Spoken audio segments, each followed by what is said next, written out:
Bonjour, cette vidéo te sera utile pour mieux comprendre la stratégie enseignée en classe pour comparer des nombres à deux chiffres.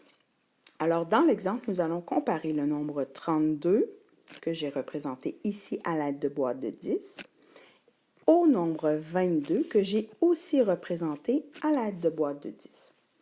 Alors, la stratégie que je t'ai enseignée, c'est de commencer par les dizaines. Alors, on regarde les dizaines.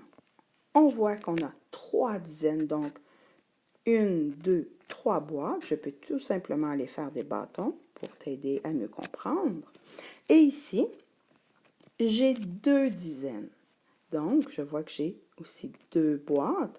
Donc, je pourrais tout simplement aller faire mes bâtons pour mieux comprendre ma représentation. Et on remarque que le 3, 3 dizaines, donc j'ai un plus grand nombre de ce côté-ci de bâton que de ce côté-ci. Donc, je peux tout simplement aller faire le signe plus grand que.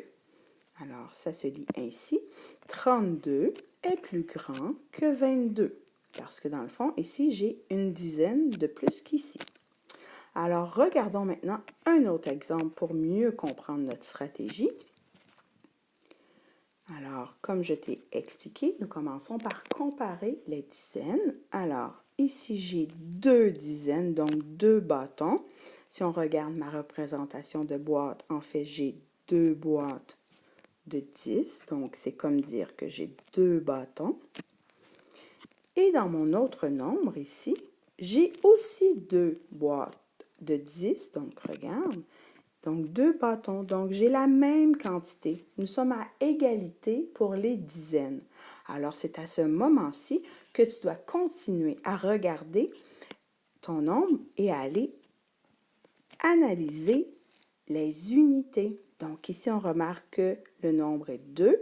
J'ai 2 petits points. 1, 2. Je peux tout simplement aller faire mes petits carrés.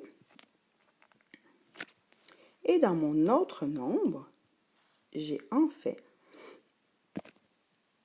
1, 2, 3. Désolée, je recommence.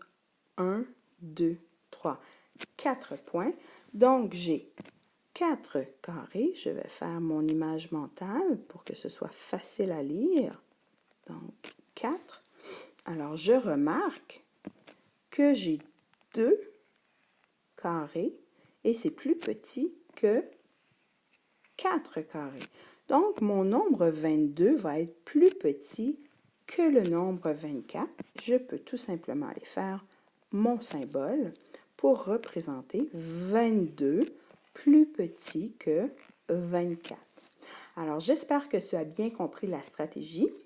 Je t'invite maintenant à faire les exercices aux pages suivantes.